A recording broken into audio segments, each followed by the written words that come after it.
And at the same time tonight, the governor is now being sued over her executive orders. The lawsuits filed today on the east side of the state argue that with the executive orders, they're in conflict with the state and federal constitutions, saying it's, quote, taking without compensation. The suit is at least the second federal suit to come about from Whitmer's stay-at-home order, this according to the Detroit News.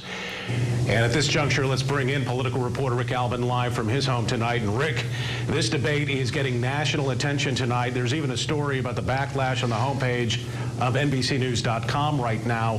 What are you hearing about this?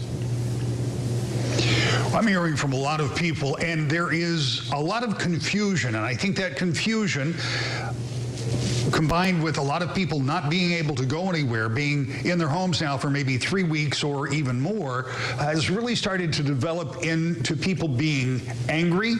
Some of them are upset, and that's going to lead to this protest that we're going to see tomorrow with some kind of unconventional parts of a protest, Brian. And Rick, we were talking even this afternoon in our editorial meeting that this rally in Lansing tomorrow, from all indications right now, this appears to be a pretty big rally. What are you hearing on that end? Yeah, I'm really interested to see how this turns out. I saw one estimate of 15,000 cars. I have no idea what that's based on.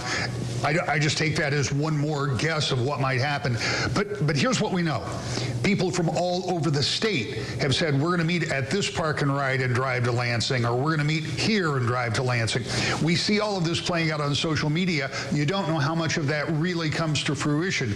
But let me show you what I don't think it's going to look like. This goes back to 2012 and the right to work. That was the biggest. There may have been bigger in other times, but in the time that I've been covering the Capitol, it's the biggest demonstration I ever remember. There were people everywhere, all over the lawn. You had to have a path to get through. They finally made a separate entrance for media. This isn't going to be anything like that. To start with, none of the members are going to be there, or if they are, they'll just be there as spectators because there's nobody in session. You can't get into the Capitol building, so none of that's going to go on.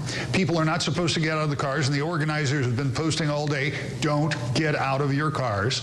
So if they really do, even if they had 5,000 cars that converge on that central area of downtown Lansing that you know so well, Brian, it's going to be a major gridlock, but it's not going to be the same kind of thing that we've seen in the past because you don't have the ability to get out. Legislators, for the most part, aren't going to be there to interact. I'm fascinated to see how it plays out.